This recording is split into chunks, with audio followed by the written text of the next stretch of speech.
بسم الله الرحمن الرحیم. السلام علیکم مینوالو. دې وخت کې کرنل شیر انټرچینج د سوات موټروی چې ده راکوشم یو هوټل کې مال مونځ به مو کوو، چای به مو څښو او ورسره د موجوده نن د تنګي تحصیل چې کوم ریزلټ راغی سالار امجد چې د سالار محمد شاه علي زوی دی هغه وګټله. زه هغه ته مبارکي ورکوم او دا هیله لرم چې هغه کله په دې کرسۍ کینی نو هغه به د تنګي د هغې وړو مالکانو چې کونډې رنډې یتیمانان دي د هغوی د فیصلې چې په عدالتونو کې هم د هغوی وس نشته او د زور مو نشته، نو دی به د هغوی دپاره یو مطلب یو دغه جوړیږي، د پول به جوړیږي. زه به خپل خدمات دې ته پیش کوم خو زما څه ضرورت وي.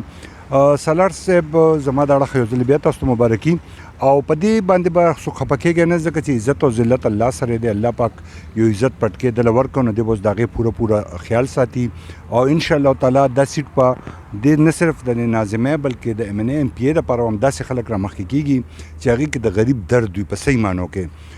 نو دې دپاره به داسې یو کمیټي په کار وي او زه به انشاءالله عنقریب د دوی له ټایم هم علم چې مال یو تفصیلي انټرویو هم راکړي چې دوی څه مخکې میشن دی او ډېر ان ایکسپیکټډ ریزلټس وو. ما ته خو دې پورې هم نه وه پته چې د دوی انتخابي نښه څه ده، خو بهرحال چې په لاره خبر شوم خوشحاله شوم او جے وي آی ته مبارکي کوم چې سیټونه ګټل دي، این پي ته هم کوم او هر هغه کس ته چې چا بایللي هم دي نو بالکل خفګان دې نه کوي. ګټه او تاوان د ژوند حصه ده او د ژوند د خوند والی زموږ پیج په یوټیوب جواد خان تنګي او په فیسبوک ساده ژوند ګورئ او موږ ته فیډبیک ضرور راکړئ. مننه.